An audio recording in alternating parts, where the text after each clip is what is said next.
Excellent. So, the topic of today's seminar is theosophy, and we have three excellent, not lecturers, not readers, but panel members, perhaps would be the right term for it. And the format, we generally take an hour and a half with three people having presentations of about 15-20 minutes, and then taking questions, and then opening the floor to discussion for about half an hour in the end.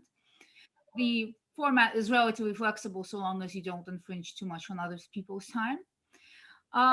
And the topic here is, first of all, theosophy. So, all right, people, whoever, please do mute yourselves if you're not talking, so that we don't get notifications and things. But otherwise, yeah, the topic here is theosophy. Our seminar is specifically interested today in very, very specific questions, such as the methodology of studying religious and esoteric currents, because, as we all know, in new religious movements, and especially in esoteric currents, we have there's a number of difficulties that we have, that we get with studying, such as the prohibition on sharing secrets, or insider and outsider knowledge, and so on. And today we're going to be talking about two currents that have been foundational for Western esotericism. So that would be theosophy and anthroposophy, and in some time, in a bit, with Helena Petrovna Blavatsky, the founder of theosophy, who has 190th anniversary we celebrate in 2021. Allow me to just quickly introduce our speakers. Our main speaker will be Karen Swartz, who has defended a doctoral thesis called "Management Matters: Organizational Storytelling within the Anthroposophical Society in Sweden," and she has a fascinating blend of organizational approaches and the study of religion. So a very, very unique methodological approach that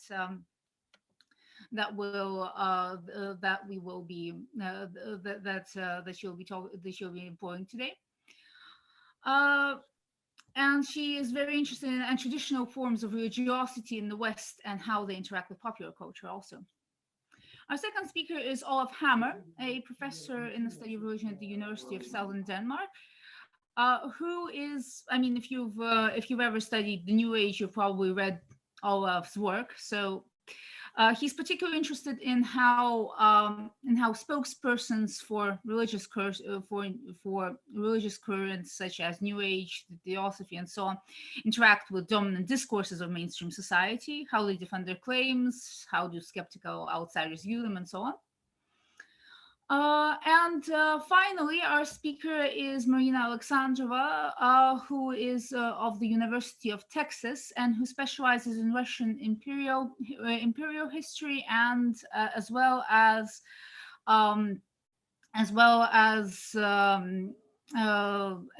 spiritualism, theosophy, and literature. And she's specifically interested in the intersection between mysticism and Russian culture.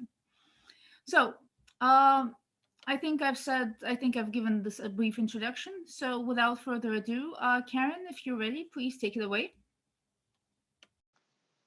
There. It's a classic question. I saw a thumb up, so you can hear me? Yes, absolutely. Okay, and there's no super annoying buzzing sound in the background? None at all. I will just in case mute everybody who's not muted until now, and yeah, and we'll be ready. Okay. Thank you for having me. It's a pleasure and an honor to be here with all of you this evening or morning, depending upon where you are. I have not defended my thesis yet. Not yet. It will probably. My apologies. It's okay. Well, in that case, you know that I have the fullest confidence because I have read multiple drafts. Yeah. Well, consider this a premonition. Yeah, it's pretty soon. It should be later this spring. So everyone will be invited. It'll be on Zoom, so it'll be later this spring. I have a PowerPoint that I am going to, let me see if I can share my screen. Looks like I can.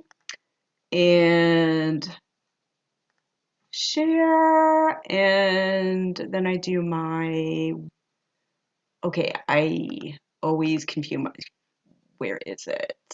Build Spiel from Borjan. Okay, can you see it? Nope, we can't because it's showing us the wrong window. You're sharing the window with the reshare. Reshare the right window. Okay. So let me do this. All right. So then I just go to, and can you see it now? No. What you need to do is you need to stop the screen share and share the window with the slides. Right now we're seeing the window with the, like the organization window. Okay. Like with the different slides and. So this is stop share. Yeah. Okay, I mean, this is so embarrassing. You wouldn't know that I actually teach online. All right, so what should I do? Share. So have the build monster open, and then share. Okay.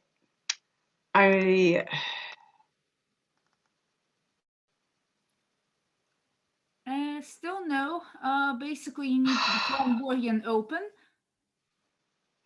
Okay, this is really.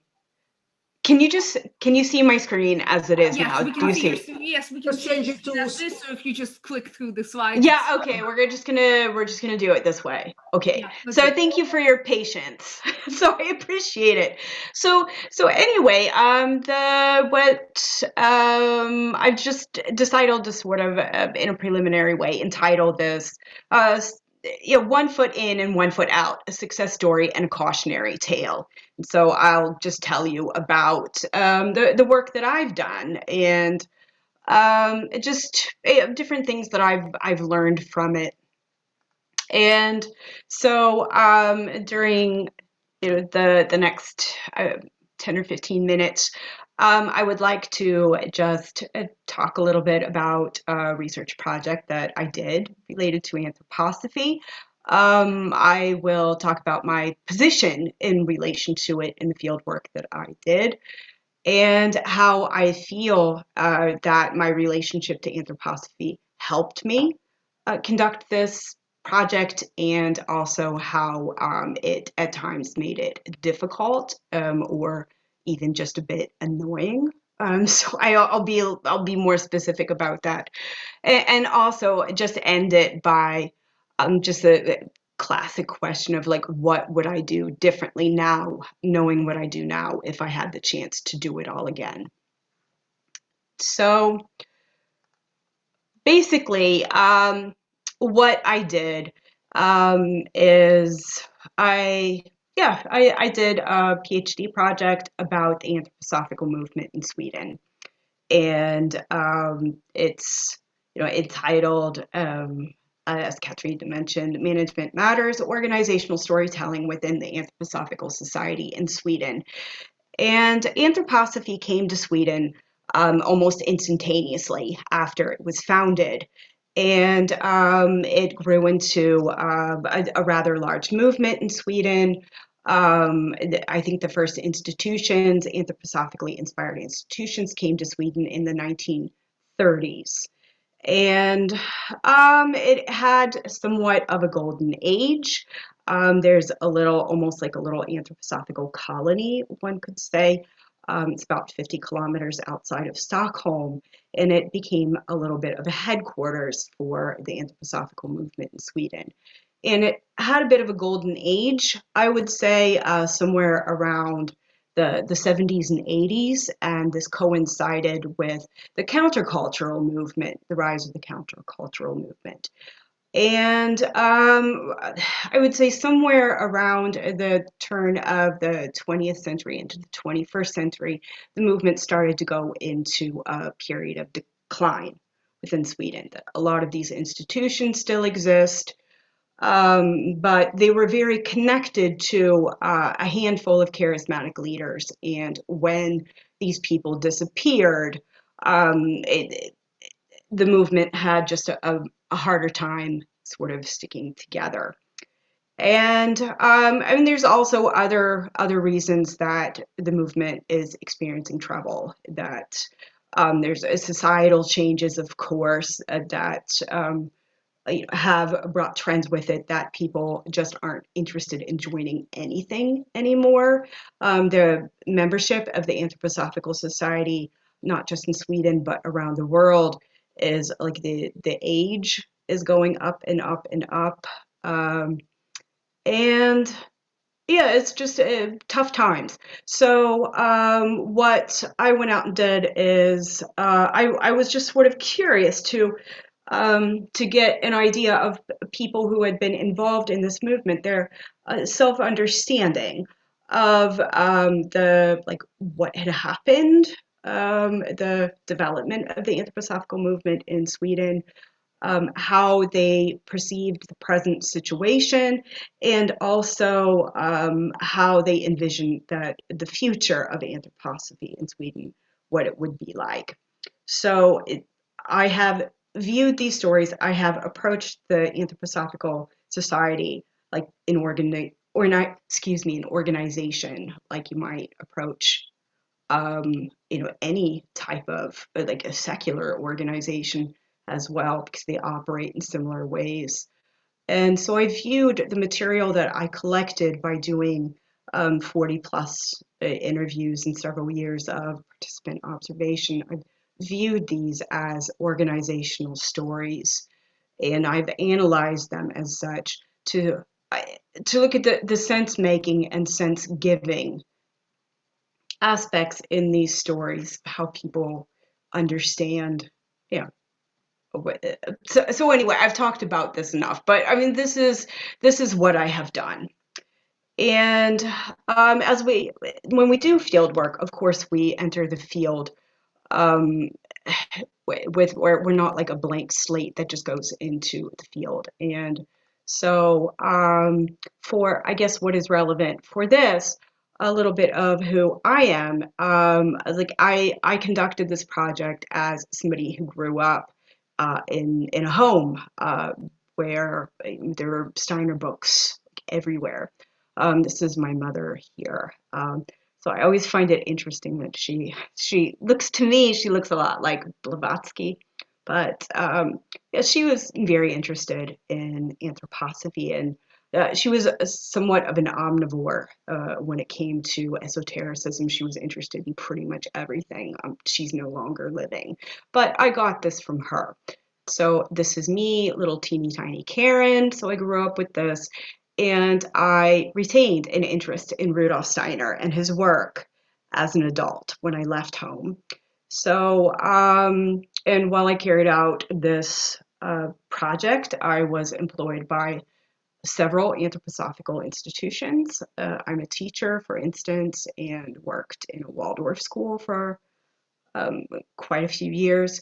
And I also did this project as an active member of the Anthroposophical Society in several capacities, and I still am. So that is what I brought with me into this project. So when you study an organization that you yourself, or I can talk about myself, that you are a member of, there's, of course, it can be quite helpful in many ways. For instance, it helped me, it eased relations, I would say. It made it like easy for me to find people who were willing to talk to me.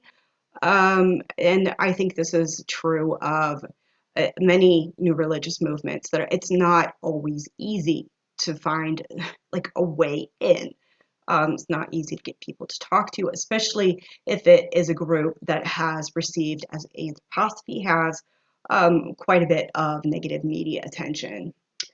I also, like my engagement helped me because I came to the field with a lot of background information or background knowledge. So this could make it somewhat easy for me to navigate and to see like who would be interesting to talk to, for instance, or like what place should I go to.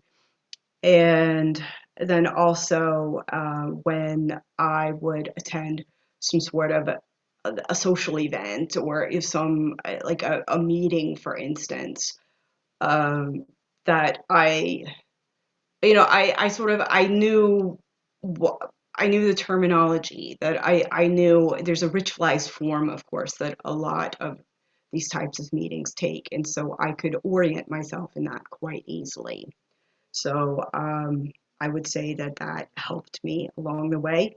And also with the anthroposophical movement, that it's a bit messy, where if you start looking at it in all these little bits and pieces, because you have, of course, the Anthroposophical Society itself as an organization, which has a global presence. And so it's made up of a mother organization, and then a whole bunch of national divisions, and then local divisions within that. And then you have all these little study groups, and you have all these practical institutions. And so it's a bit messy. It's hard to see like how all of this is connected. But since I came to this with some kind of an understanding, it saved me quite a bit of time, I think. And I also, as we all learn from projects we carry out, whether it's just a strictly text-based project, or something that perhaps you don't have a super strong personal relationship to, you learn something anyway, of course.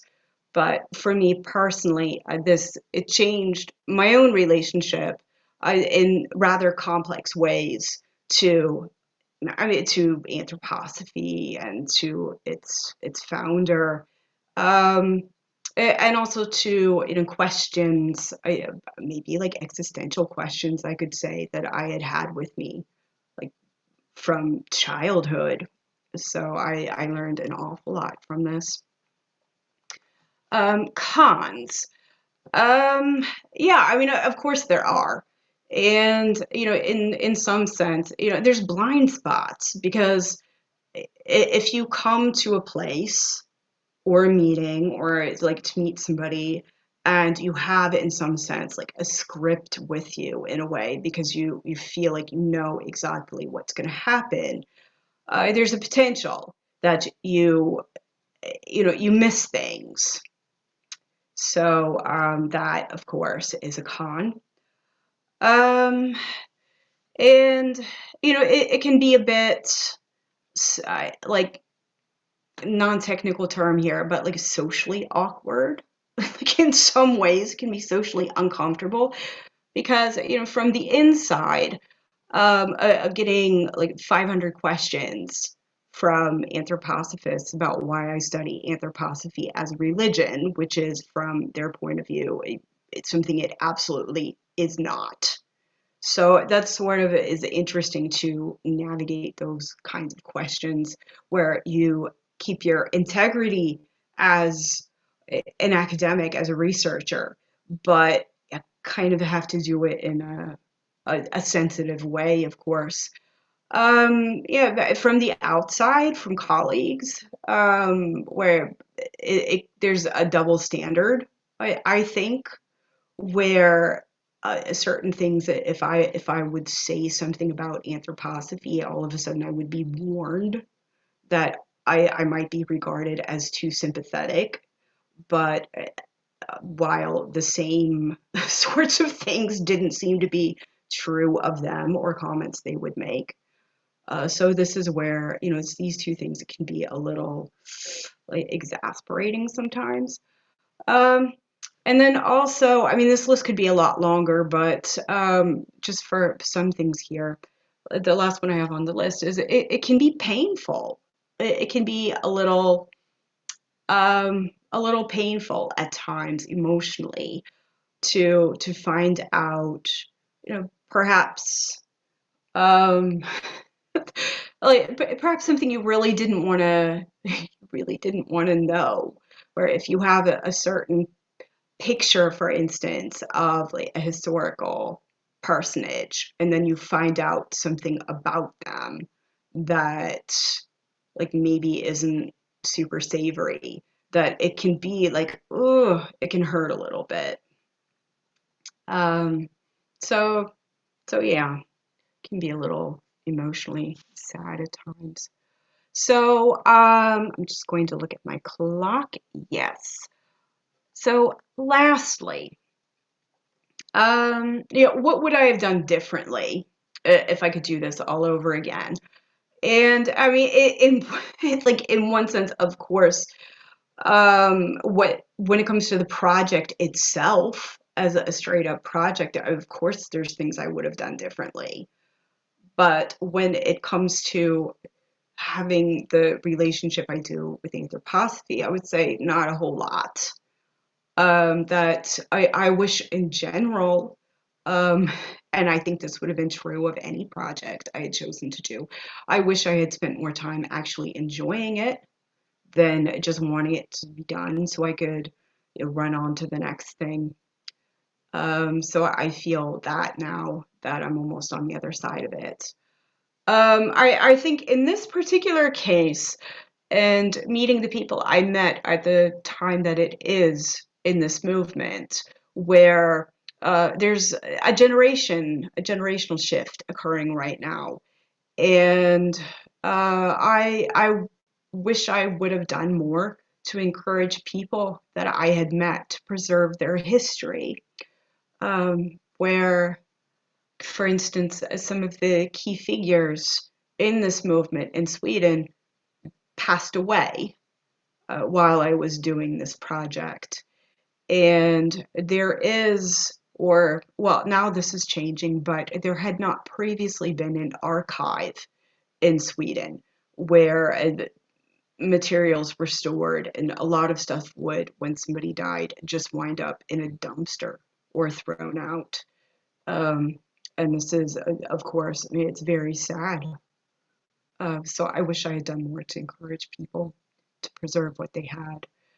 And then lastly, I wish that I would have cared less about what people thought or said, people on the inside, people on the outside, and to just my trust my work, and that it could be judged on its own merits, and not if I have a membership card for some organization.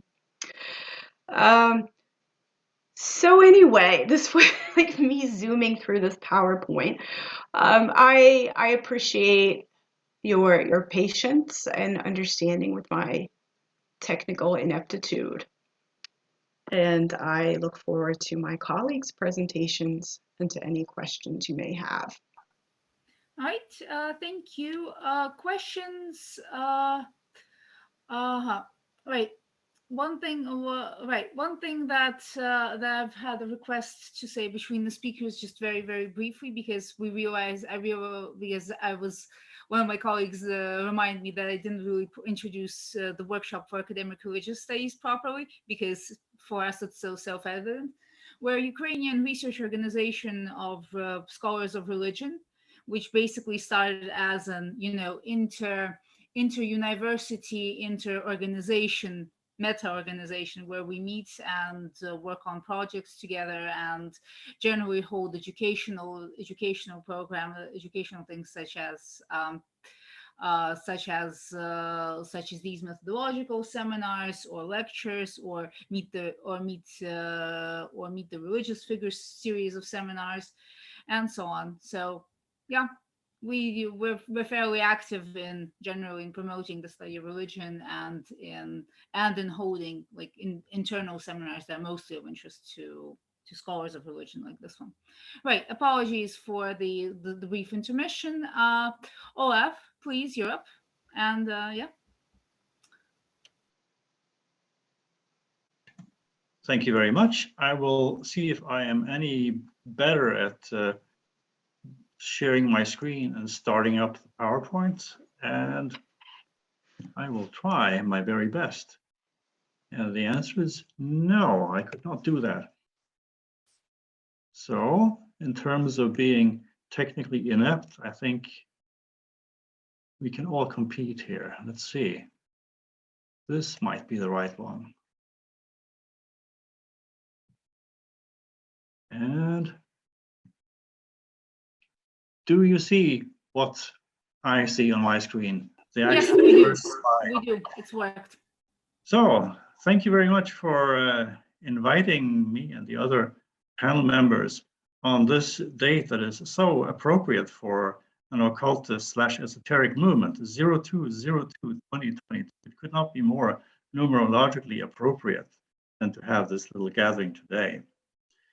So after this very personal and engaging presentation, mine may sound very dry: theory, method, and habitus in the study of theosophy, but hopefully it won't be quite as bone dry as it first seems, because I actually thought I was going to start this as a story. Once upon a time, not so long ago, on a planet very much like our own, the study of religions dealt only with what people thought were serious religions. Now, when I rejoined academia in the early 1990s to do the study of religion, after having pursued an entirely different career, it was quite clear to me after a very short time that Christianity and Islam and Buddhism and so forth, these were serious religions. But anything outside of those, sort of the major world religions and indigenous religions around the world, and a few other topics, the rest was just not really well regarded. And maybe this is because Scandinavia was a bit of a periphery, but it wasn't that much earlier that the study of new religious movements had taken off, and scholars around the world who were interested in things like, ISKCON or Scientology or the Divine Mission and so forth, they fought an uphill battle against not only anti-cult movements and the press and media, but also against other scholars who thought, well, why in the world would you want to study this kind of stuff? These aren't real religions. This is just bogus. These are money-making machines. These are dangerous cults. Why would we want to study something that is this stupid? And basically, the same goes for somewhat older religious movements. Theosophy was pretty much considered to be intellectual garbage. And I'm not exaggerating, because one of the great classics of a not that extremely bygone time, La Renaissance Orientale by Raymond Schwab, a man whose work was later translated into English and became a massive classic in the study of Orientalism, and who spent hundreds and hundreds of pages discussing how the meeting with India had transformed Western culture. He mentions Theosophy and Blavatsky in a paragraph somewhere at the very beginning of his book, basically saying, well, besides like real intellectual encounters and real literary encounters and so forth, there was also the kind of stuff that Blavatsky and people like that in occultist circles dealt with, but I won't spend another word talking about that. And then that is precisely what he did. He changed the subject and went on to write about things that he thought were worthwhile. So for a long time, pretty much everything that was published on theosophy was either written by theosophists themselves with an obvious apologetic agenda, or written by angry outsiders who tried to debunk Blavatsky as a fraud and Leadbeater as a pedophile, and well, you name it. That was pretty much the contents of it all. And somewhere around 1980, this gradually began to change. And I have placed this year there because that is when Bruce Campbell published a history of theosophy with the University of California Press. And as far as I know, this was one of the very first sort of serious studies of theosophy as a religious movement in its own right. And from there on, theosophy became part of this canon of the study of esotericism, and a field gradually emerged where theosophy could be taken seriously and seen as something worthy of study. So a field emerged, and typically when fields emerge, not only the study of esotericism or the study of new religious movements, but any academic field, it develops a triad, two of which members we all know very well. We have theories, of course, the perspective that we have on the topic that we study, the lens, so to speak, that we view things through. And we have methods, and I'm sorry about the missing L, I just see that now, the toolbox we need to do our work. They're really like the nuts and bolts, how to conduct field work, to point back at Karen's presentation, or how to read a text carefully, or how to do statistics, if that is the kind of stuff we deal with.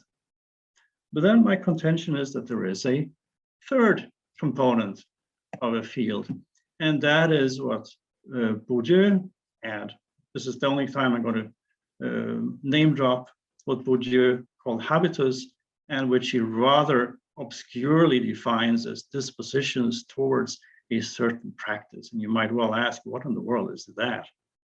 Well, we will get to that. So basically, let us start with the theories. Now, those of you who are involved in the study of Western esotericism, and I put Western with a question mark because it is nowadays in some circles seen as extremely politically incorrect to speak of Western esotericism. So the shorter term esotericism, tout court, has been growing in popularity. But anyway, the study of Western esotericism grew out of a set of scattered initiatives. There were scholars who studied all kinds of nooks and crannies of Western intellectual culture and art history and so forth. But it all coalesced around, let's say a few movers and shakers, people who placed the study of what was previously rather marginalized topics firmly on the map. And the recently deceased French professor Antoine Faivre is the person who we pretty much can thank for both delimiting and defining what Western esotericism is. And it so happened that not only Faivre, but a number of other of those like great names, they were all historically oriented. Historical critical studies were what interested them most of all. And most studies within the field for many, many years after the inception of the academic study of Western esotericism, theosophy included, were rather unconcerned with theory and dealt with questions that could be, let's say, in a very popularizing mode, summarized as, did you know that? That is, there were all kinds of people and currents and texts and events and concepts and so forth that were vastly under-researched. And it made sense to ask the question, did you know that Paracelsus said this and that in this text? Or did you know that Blavatsky's Theosophical Society had a different goal in the first years of its existence? And did you know that? But of course, the field was young. So in lieu of, let's say, greater engagement with theory, much of the basic question besides, did you know that, was what is the stuff that we're studying? What is esotericism? And the dust still hasn't settled. There are all kinds of different definitions. Antoine Faivre had one definition, and the second great luminary of the study of Arthur Hanegraaff has a different one, and his main competitor, Coco von Stuttgart, has a third one, and you could go on and on. Fundamental questions of even deciding what is being studied sort of took the place of more profound engagements with questions of theory. And to be a little bit personal, my first esotericism conference was in Durban, South Africa. I went there as a doctoral student in the year 2000. And one of the things that I noticed at that conference was how much the study of esotericism at that time operated in a kind of bubble apart from the rest of the study of religions. That is, these questions, did you know that the Portuguese author Fernando Pessoa wrote so-and-so in his poems? That was so much on the agenda that people who went to these esotericism panels never seemed to appear anywhere else. And it was seen as rather bizarre that I spent as much time at the cognitive science and religion panels, as I did with the esotericism people. And one of the people organizing that thought I was actually illoyal to wander off doing other things. So I think that was sort of a kind of, let's say, symptomatic thing in those days, that the study of Western esotericism was very much oriented around historical questions, had very little contact with the rest of the field of the study of religions, and in some way was, if not anti-theoretical, it was rather a-theoretical. And of course, the methods that one chooses to work with, they go together with the theoretical approaches one has, or the lack thereof. So of course, if the main question you ask is, did you know that? Then descriptive studies will be the ones that dominate. And the methods used will then also be those that are appropriate for historical descriptive studies.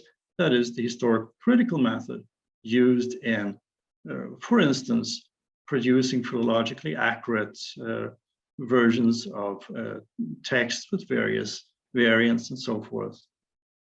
So this was very much on the agenda, and Antoine Febvre's allegiance to his historical critical method pretty much dominated the field. And this is where habitus kicks in.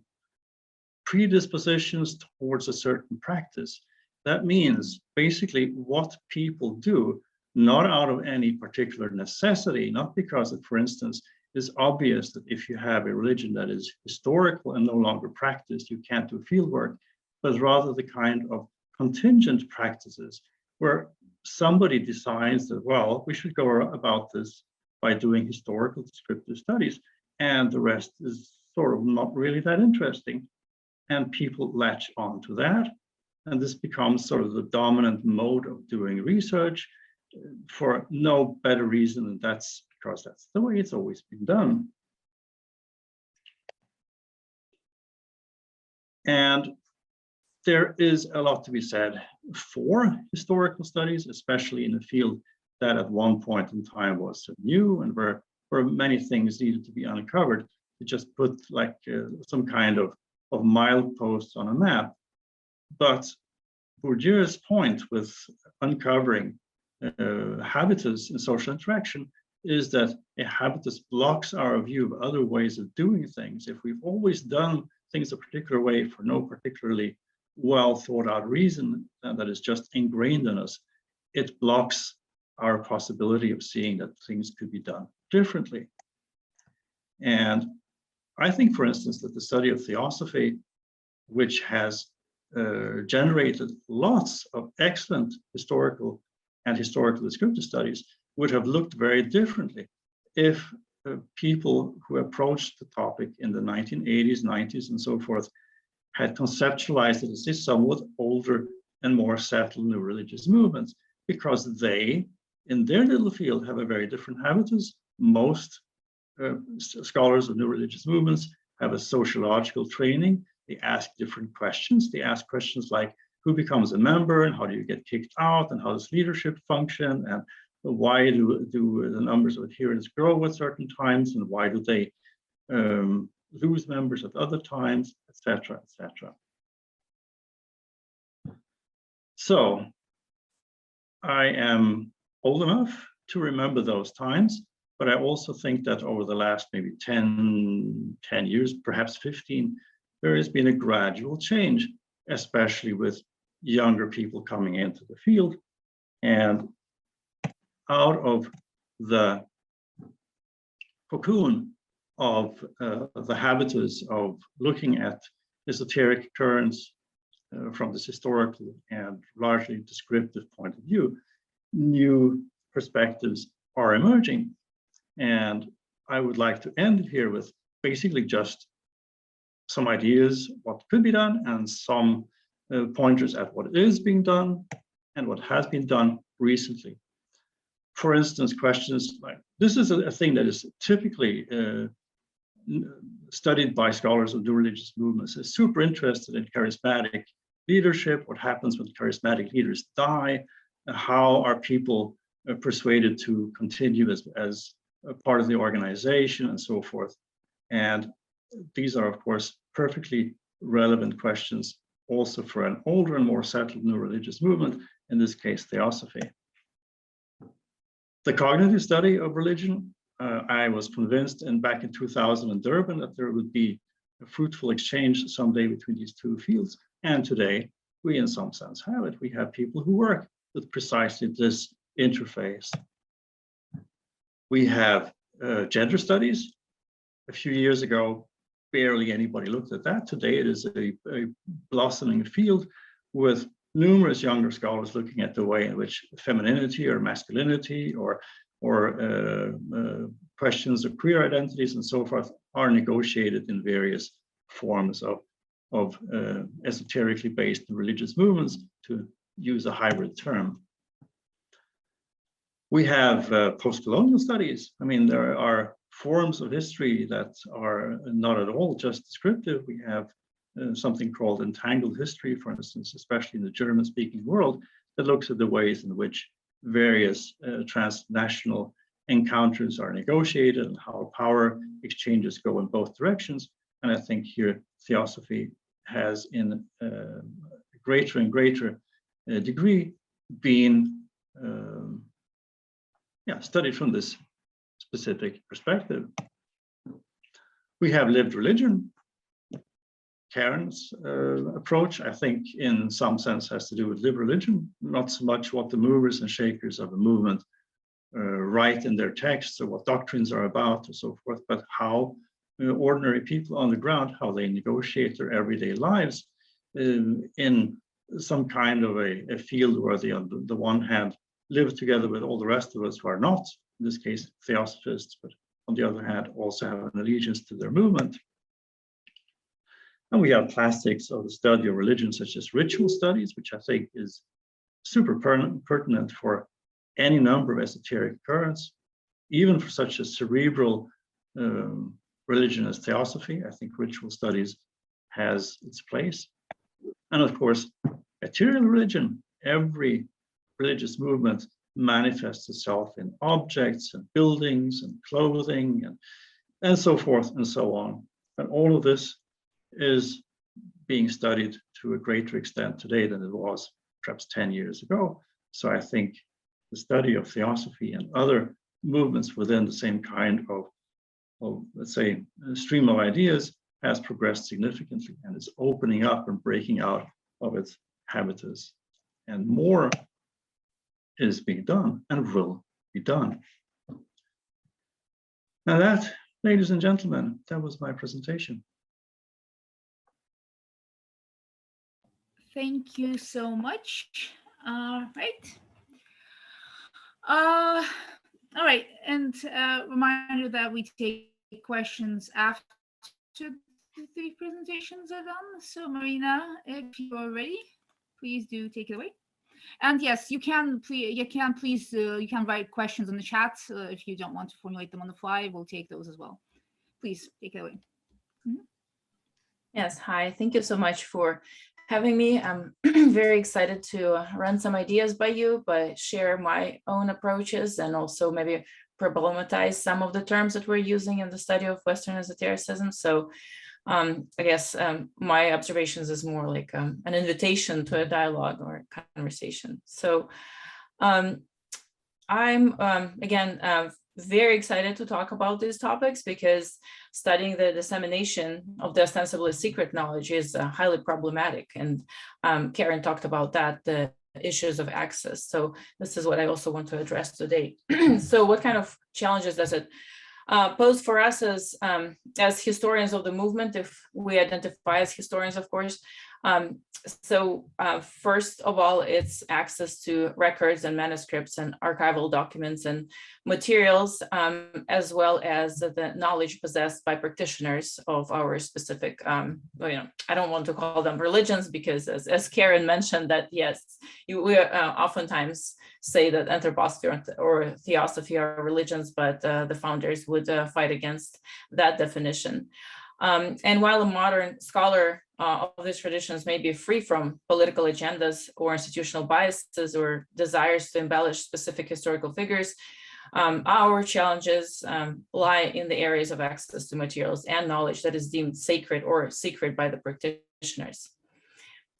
Seems like a part of the challenge stems from the fact that the scholarly study of Western esotericism is a relatively young field of inquiry, as Olaf has mentioned. Even though it started in the 1980s, it was officially kind of inaugurated by Antoine Faber's 1992 book L'Esotérisme, and the pioneer work of Olaf and Walter Hanegraaff and Jocelyn Godwin, Nicholas Goodring, Clark, and many others. And even at its inception, the problem of definitions and terminologies seemed to dominate the field. As and again, I'm repeating a lot of points that Olaf made earlier, that Antoine offers 5 different definitions of Western esotericism, and he settles on one at the end, right, saying that out of sheer convenience, he said that he'll use the word, and it means for historians the history of Western esoteric currents. Again, he's arguing against the previous trends of religionist or universalist angles or approaches that he saw in previous generations of those who were interested in Western esoteric currents. And he argues that his is historical critical approach, contrasted, for example, with the approach of Pierre Riffard, who wrote his book, L'Esotérisme, in, I think, 1990, and put forth a more of a phenomenological approach and emphasis of identifiable essences or invariables, of which he sees 8 among different Western esoteric currents. And even though Faber kind of pushes against that tendency, it seems like he himself also focuses on 4 intrinsic features of esoteric currents, like correspondences, living nature, imagination, mediations, transmutation, and non-intrinsic, such as transmission and concordance. So I think we need to add kind of continue talking about those categories, whether there is something intrinsic to Western esoteric currents or not. So because the field is so young and there seems to be a need for basic groundwork, and again, as Olaf mentioned earlier, there are lots of descriptive studies or descriptive histories of esoteric movements, but it feels like, at least in my view, it seems that a lot of those works are needed at this point, like descriptions of the structures of the organizations, case studies on how exactly the esoteric kind of current manifests itself. And there also needs to be preparation and publication of relevant materials. And since I'm focusing more on the Russian side of the story, I mean, the field is even less developed there, or I mean, Russian language works of esoteric or esotericism. So, and I'll address it in a bit. And speaking of problematic terms, Western esotericism or just esotericism is not the only one that has been perceived as inadequate and in need of replacement. The one I have in mind particularly is imagination. And it was mentioned by Faber as an intrinsic part of esoteric current. It reappears in more recent research, especially in research on theosophy. I think we're all familiar with the article, Theosophical Imagination. And even though scholars try to recast it in positive terms, right, arguing that it's an organ of knowledge, as Hanegraaff did recently, it still seems to carry a certain semantic load that prevents its effective use in scholarship. And it was introduced, from what I understand, by André Corbin, and in his well-known definition of mundus imaginalis, and he says that it is the creative, or rather his definition is the creative imagination is theophanic imagination, and the creator is one with the imagining creature, because each creative imagination is a theophany, a recurrence of the creation. But he was a phenomenologist working primarily with the use of creative imagination and Sufism, in addition to Giordano Bruno, Swedenborg, and Böhme. And I'm curious whether we want to, use that same term when we talk about theosophy. And that's an open question for all of you, if you would like to contribute to that, or maybe, at the later seminar. Maybe we can come up with a term that will be a better, or would be able to reflect the nature of this method of knowledge better. Or maybe, it's a kind of something is lost in translation from French into English. and a non-native speaker of English as well. So there's like a third removal from this term in a way. So leaving that aside, I would like also to draw our attention to the fact that we as historians of esotericism encounter a unique set of challenges, having to navigate the corpus of works and a gallery of personalities that are an object of fascination and undying public interest on the one hand, and on the other hand, because of that fascination popularity, our kind of object of knowledge is layered or laced with misconceptions and misinterpretations and myths and all kinds of different things that make it really difficult to distinguish fiction from fact, if we even want to do that, or at least, you know, in gallery of characters like Gurdjieff and Blavatsky, it's been, as we all know, very difficult to navigate and kind of put forth a more of a historically grounded presentation of those figures. So a couple more observations is that some of the very famous attempts of kind of formulating the field and saying what it's all about was Hanegraaff's guide to the to Western esotericism, or Guide for the Perplexed. And he says there that the key terms for his study are historicity, complexity, openness, and intertransdisciplinarity, with which I agree, because we do need to recruit different methodological approaches to study esotericism. And as Olaf showed, different kind of future possible developments or directions for research, we see that very clearly in innovative work of Karen as well, when she approaches the field from the point of view of lived experience, right? Lived religion. So, and this, in my view, is a fascinating and wonderful development. But since the guide was published in 2013, there has been a veritable explosion of interest, and new scholarly works on the topic appear with remarkable regularity. The developments are truly impressive. I just want to mention the new volume entitled Occult Roots of Religious Studies on the Influence of Non-Hegemonic Currents on Academia around 1900, edited by Yves Müller-Matter and Helmut Zander, who argue that the whole discipline of religious studies has roots and origins in esotericism. So, and subsequently, esotericism is an intrinsic part of hegemonic cultures and not a separate small secret or cult field of minority groups. So that kind of argument feels like it's a challenge to, or if not a complete reversal of established argument, which presents Western esotericism as a rejected knowledge excluded from mainstream accepted intellectual discourse. So again, I want us to discuss those topics and see whether what you study in Western esotericism confirms the findings that it has always been kind of the motivation and inspiration behind even the creation of religious studies. They also mention Max Muller kind of conversation was with Blavatsky, in a sense that they were in a dialogue, but I think we can take it further by thinking about William James, who grew up in the family of theosophists, was a theosophist himself, and then impacted the creation of religious studies as a discipline in such profound ways with his book of Variety of Religious Experience. So these are some of the topics that I would love for us to discuss today.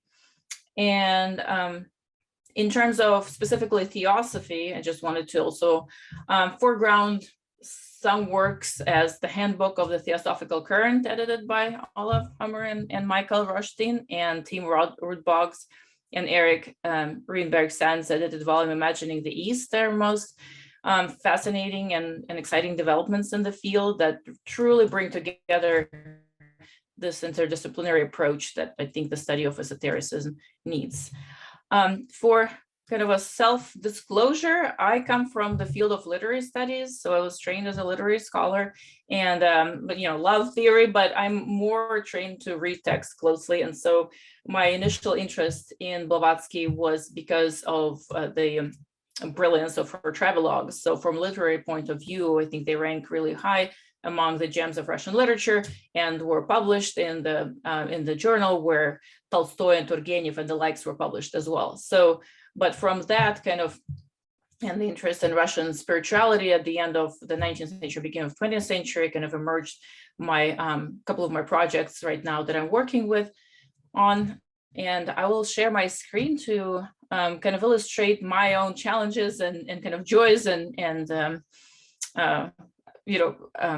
I guess the difficulties of doing research that focuses on a specific aspect of theosophical teachings that's highly controversial in some views. And so this is where Karen's presentation was extremely helpful, because with all the pros and cons of having access, not having access, being able to talk to the holders of the knowledge, or kind of being banned from those groups for saying or holding certain beliefs about the leader that would be controversial. And so let me show my screen.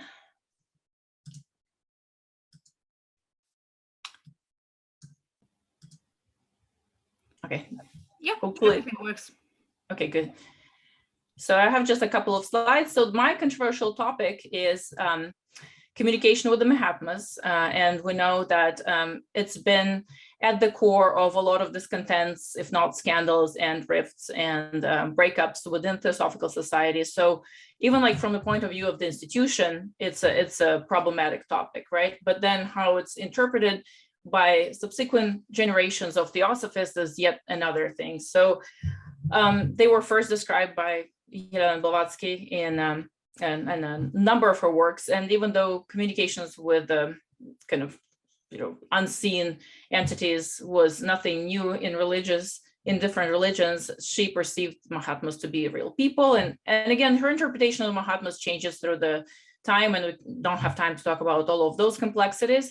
But she did introduce the Mahatmas, or at least one of them, most clearly, to the Russian public in a kind of disguised form in her travelogue from the caves and jungles of Hindustan.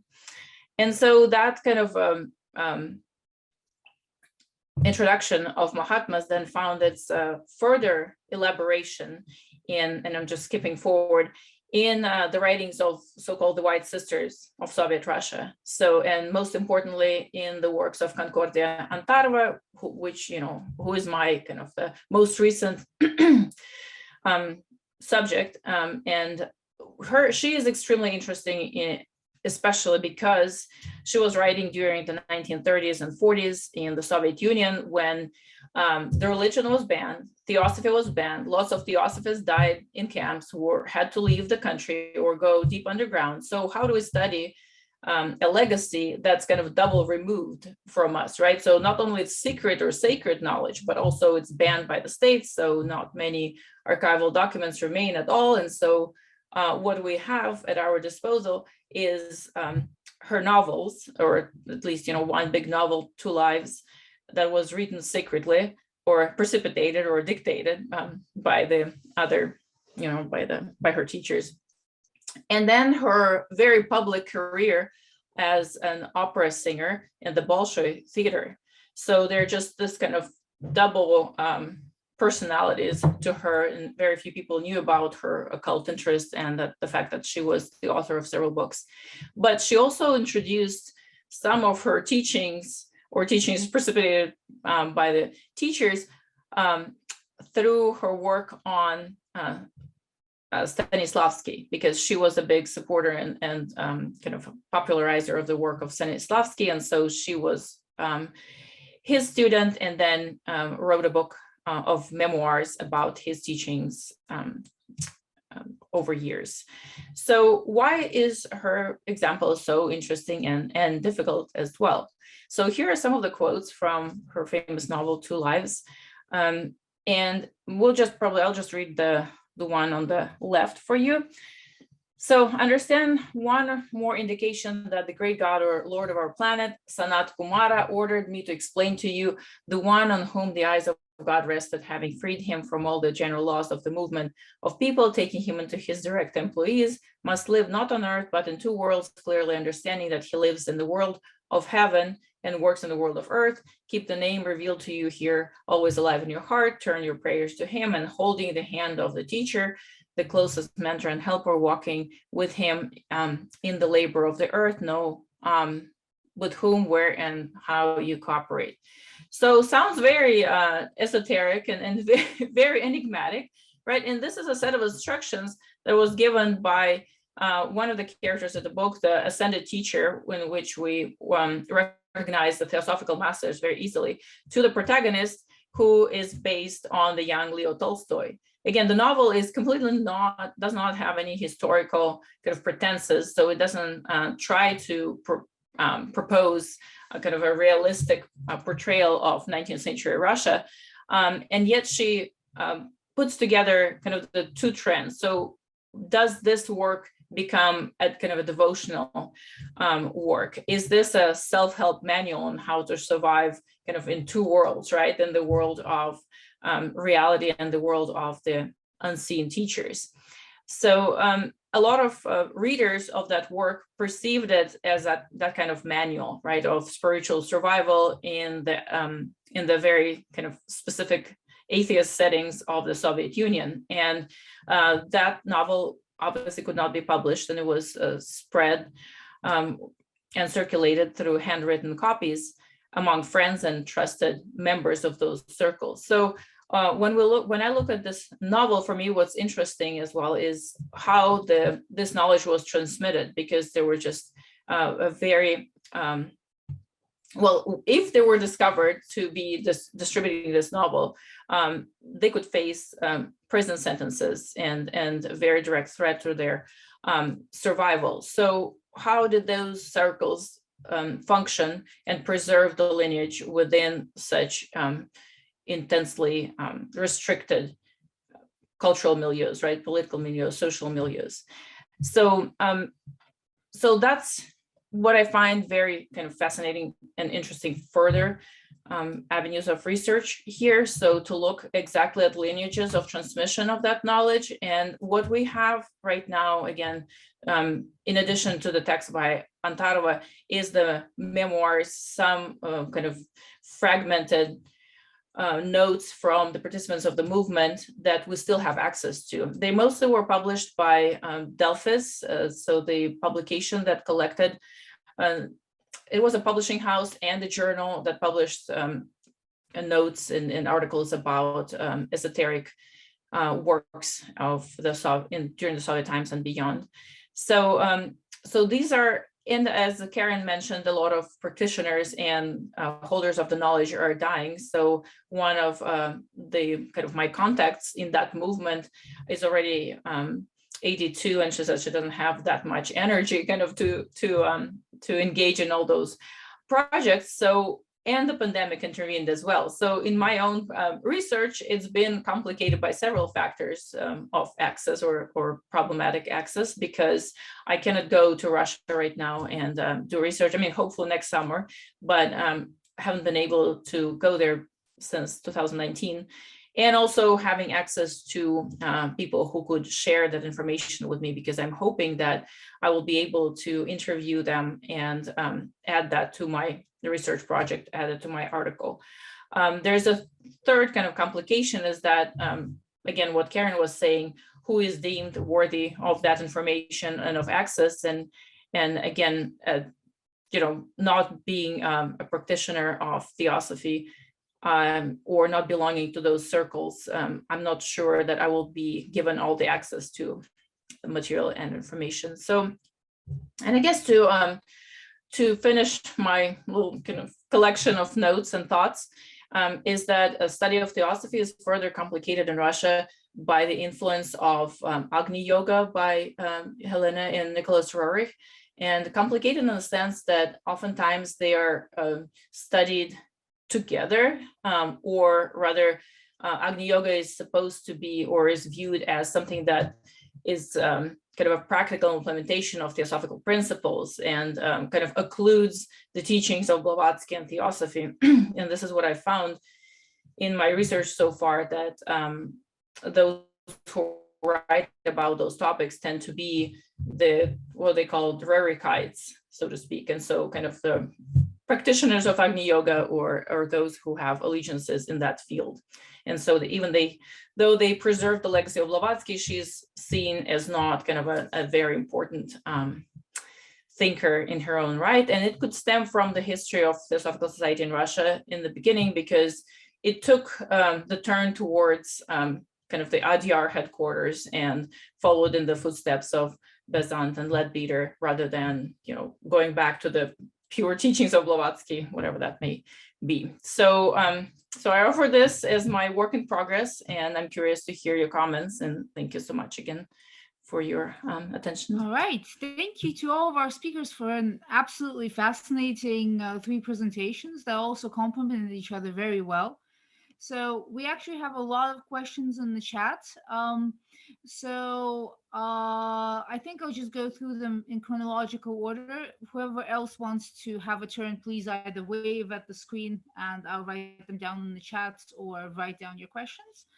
And yeah, feel free to have a relatively loose sort of discussion. So like if you have something to contribute to questions, please go ahead. The first question is very basic. So to Karen, I suppose, but also to all 3 of you. I do not know anything about the movement. If you could say a couple of words about what is anthroposophy. And I actually think this touches a little bit upon the last of what Marina said about the weird entanglements between anthroposophy, theosophy, Agni Yoga. It's not actually it's a basic question, but it's not a very easy question.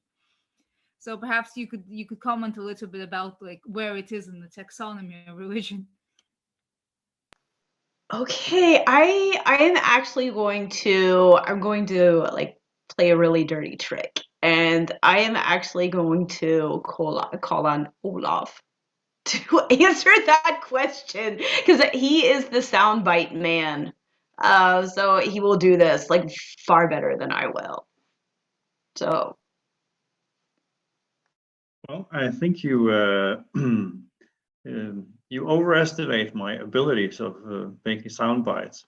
So, but if I would try, nonetheless, to answer that question, I would say that anthroposophy is a somewhat older new religious movement that has as its founder an Austrian by the name of Rudolf Steiner, who formulated his ideas on any number of topics in a few books and in thousands upon thousands of lectures, where you will find answers to pretty much everything about what was human history like, and what are the invisible components of the human body, and what happens when we die, and any number of other questions.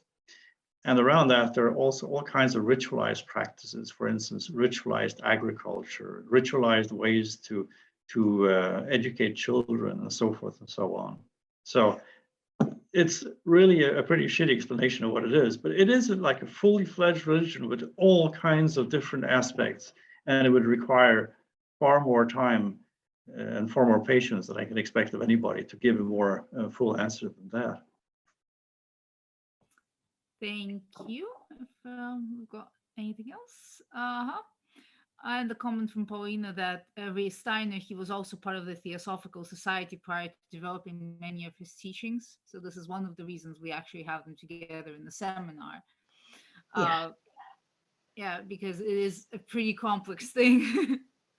Yeah, so I mean, I call him an esoteric entrepreneur. So he basically just launches his own career from within this theosophical milieu. All right. So question number 2 is also to Karen. So if your respondents do not consider anthroposophy as a religious movement, do they agree that it is an esoteric one? And did you do your research at religious studies departments, or maybe in some sort of special Western esotericism study department? I am affiliated with Oval Academy University in Turku, Finland, at the Department of Study of Religions there. And no, I think that my interlocutors, they view anthroposophy in different ways. That some of them see that it's a philosophy. Some people say it's absolutely not a philosophy. It's often, they call it a science. It's a worldview. Some say it's absolutely not a worldview. So this is part of what I did, is I collected definitions of like what is anthroposophy. So I don't know if that's a good answer, but basically when I would ask, if I asked 15 people what is anthroposophy, that I would get probably 12 different answers. Which ones were the most common then? Science, or there was some kind of a science, I guess, or a path to knowledge, which is basically a Steinerism. Sometimes I would just get what I classified as non-definitions, where people would just spend 5 minutes talking about what it is not. So, yeah, it was probably a science or a path to knowledge or a path to something. Thank you. Let's see. If there's nothing else to say on the subject, then another question for Karen. So you've presented to us the pros and cons of your insider perspective. So do you think you actually influenced the anthropological movement itself during your research? And do you think that you would have influenced it somehow differently if you were an outsider?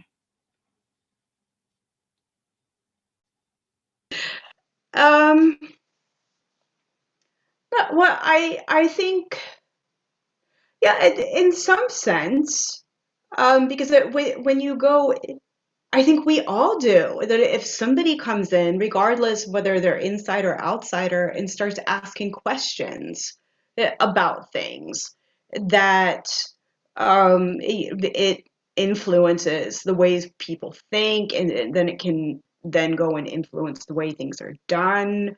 If I come in and, like, pardon me, but made like a shitty impression, it probably would have made like even harder for other people to come in. I have tried to, in some way, like, to make it easier for other people to come in, to make it more open for other researchers to come in. But I noticed that people that had been there before me, other researchers, had influenced narratives and things people would tell me. Because when I would ask about history, then my informants would bring up, some historian of religions who had been there before and say, well, he said blah, blah, blah. So it sort of influences their understanding as well.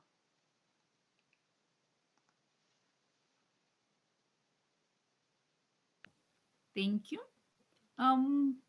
Then a question for Olav. Do you think outsiders research can't be apologetic? I think outsiders' research can definitely be apologetic in some sense. Originally, of course, the term apologetics is the defense of a religious ideology or religious point of view. And for instance, there are even like theology departments where you can study Christian apologetics. And in that sense, perhaps it is a bit uncommon for an outsider to say, well, I'm going to defend the worldview of Blavatsky and say that her take on reincarnation is correct and Lemuria and Atlantis actually did exist. But in another sense, I do think that once we have some kind of sympathy for people in a particular movement, that we can defend them. And Karen and I were actually in that position not that long ago. There was a documentary aired on Swedish television that was grossly inaccurate and painted the Waldorf movement in Sweden as being like the worst child abuse factory that you could possibly imagine. So although I am not an anthroposophist in any way, I still am happy to have co-authored an article to one of the major dailies together with Karen, saying that documentary was extremely badly put together and that it misrepresented the facts on the ground, and that I think Waldorf education fills an important role in today's society, not least because it offers an alternative for students who maybe don't fit that well into public schools. So in that sense, yes, definitely, I took on a role as an apologetic writer at that particular moment. So it all depends on what you mean by that. I mean, feel free to clarify your questions or ask follow-up questions if I haven't said that before. So, I know. Nope. All right. Then questions from Marina. So, do you have in the USA the same discussion regarding the Western and the Western esotericism as is currently going on in Europe? That's a great question, and thank you so much for it. It feels like there is a movement away from Western as a term because there's just so much research that emphasizes the kind of esoteric currents in Eastern philosophy, so to speak. So I think esotericism is here to stay, but it's more difficult to say whether it will be with any kind of descriptor added to it. Also, I feel like now it's problematic to talk about just American research on that, just because of the post-pandemic, or I don't know, pandemic-induced globalization or added globalization of our studies, because thanks to the new conditions we find ourselves in. I mean, this forum, what is it? Is it Eastern? Is it Western? Who are we as a group of scholars here? So it just feels like there's a very good development in that sense, that we don't have to delineate our allegiances by nations, hopefully to a fewer degree.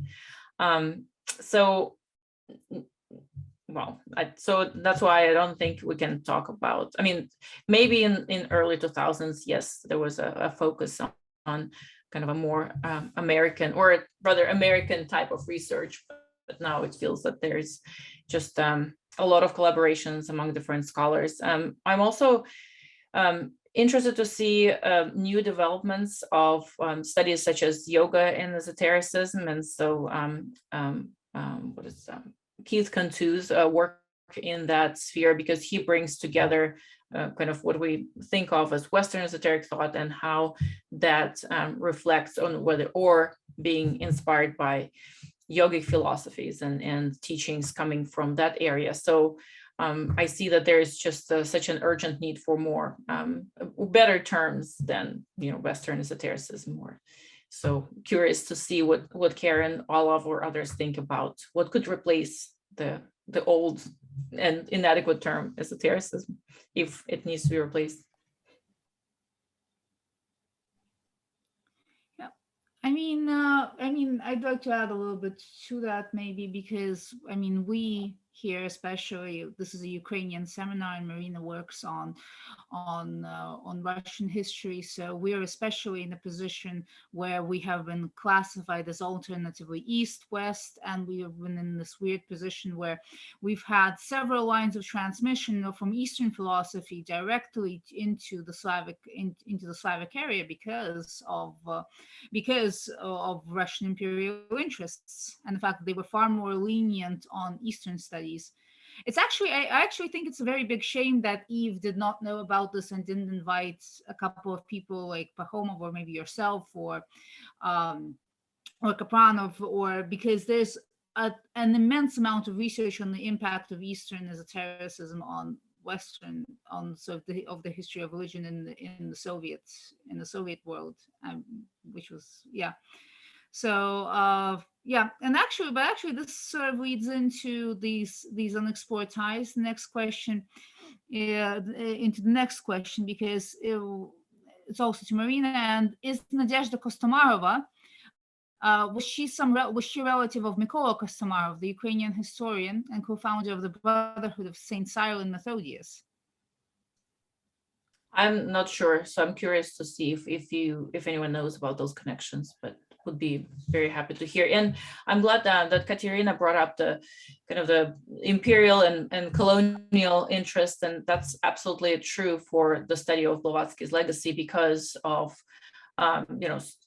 certain charges of her being the agent of Tsar's government in India, or being a spy or whatnot. So that's absolutely an understudied aspect to her work in life, and also where does she stand in terms of national allegiances, because her one of the most important centers of the study of Blavatsky legacy is in Ukraine, right, in Dnipro, right, and then Turikov is one of the most incredible scholars who works on preservation of her letters and publishing them. So, and is she kind of where does she stand in terms of being born and raised in Ukraine and then taking her career forward in the West? So thank you for bringing up that problematic aspect.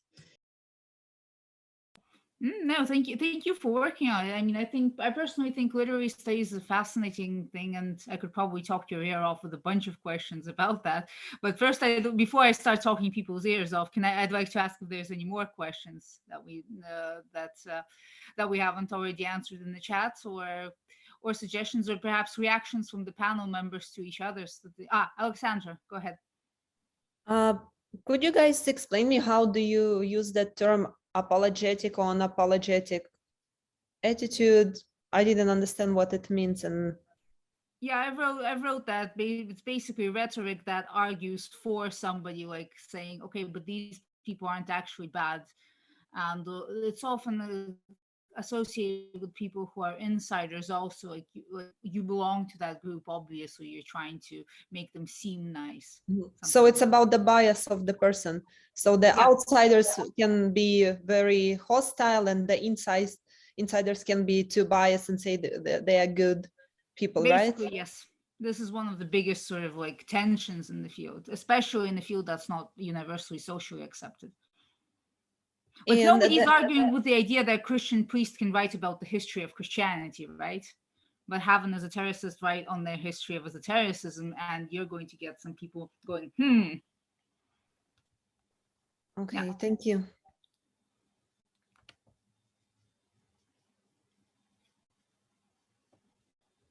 All right. So, panelists, do you guys want to comment something on on each other's stuff, perhaps? To turn on my microphone. I'm hearing a little echo. I'm sorry. So if I seem a bit, it's fine. But no, I wish it would be interesting, because with Marina, like I'm absolutely fascinated by your presentation, and then it makes there's so much that I don't know. Because likewise, I hope we can continue talking after this, because I want to hear your work about on the proximity of those women to Steiner, that you're more about that and female authority and all of those aspects. So, but I'll let you talk. But that's also I'm also interested in theosophy, and I have a project that I've started where I have a literary theory approach to it as well. So I'm like, ooh, just listening to you. Yeah, let's talk. I would like that. Yeah. I'm just going to interject that while we end the seminar formally, like in 7 minutes, but there is absolutely no reason that you can't hang out in the room and talk. Yeah. Thank you. I'm especially grateful for having perspective of Olav here as representative of several generations of kind of researchers on that sense, because and the incredible institutional knowledge. So thank you so much for sharing that and what you see as possible future venues of this research. So thank you. Well, thank you for those very kind words. All right, I will ask a question to Marina then. So I'm super fascinated by the Stanislavski stuff, because honestly, I found this weird link between Stanislavski and, and theosophical ideas in the sense of larvae and thought form stuff, and much later in the 2000s, like the tulpomancy stuff. And the thing is, the methods tulpomancers use, for those of you who don't know, it's basically creating an imaginary friend persona that becomes real eventually, are super close to Stanislavski methods, incredibly close. What is it called again? I'm sorry, I didn't hear. Tulpomancy, I can write it. it's basically people who took Alexander David Neal's interpretation of Tibetan Buddhism through a theosophical lens. And somehow it got brought up in 2012 or something on the internet. And now there's a community of people who use that. And some of them have dug back to their theosophical roots and found out the idea of thought forms and are using that. But what's interesting is that Stanislavski's name doesn't get mentioned, but I can't help but shake the feeling that the method is at its core the same, that whole method acting thing, that they do the same thing when they create new personalities. And I was wondering if Cora's reception of it was in this, in this sort of esoteric sense. Was she fascinated by him as an actress, as an esotericist, or both? No, thank you so much. I also feel like there's so much about Stanislavski we don't know. And I think some of the interesting approaches for us is to look at his involvement with yoga and with the theory of yoga and prana. And Cherkassky's book, Yoga is Stanislavski, or Stanislavski Yoga, is extremely well written and eloquent about documented instances of Stanislavski reading the works of Ramacharaka, even though he was an American, and kind of it's filtered. So it's yogic teachings filtered through American eyes, so to speak, and then channeled back. And so into Russian, because Ramacharaka's works were extremely popular in Russia in 19 teens and widely read by a number of people who were part of the Bohemian world and worked with theater and dance and arts. And so it's another project that I'm fascinated by. So on that level, we know that Stanislavski worked with the notions of prana and all those, I don't know how much he worked with chakras, but he definitely knew the yoga techniques, and he used those methods in training his actors. Now he couldn't use those words. And so whenever he described his system later on, because of the Soviet censorship, he never used the words of, prana or yoga or anything like that. So that's another aspect of his teachings that would bring it closer to kind of esoteric trends in Russia during that time. For Concordia Antarova, so several things here. So she believed him to be one of those teachers with capital T,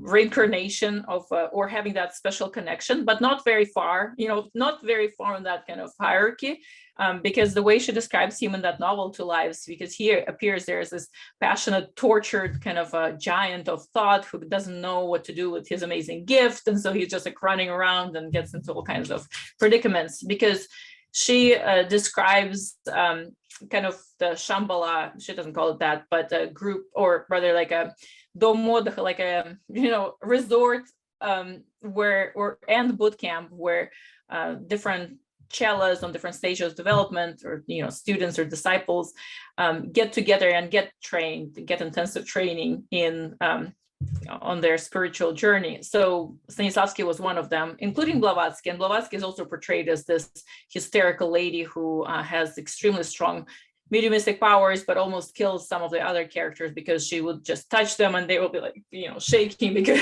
she didn't know how to calibrate her force. And so that kind of interpretation of second or third wave of theosophists of like earlier influence is really interesting.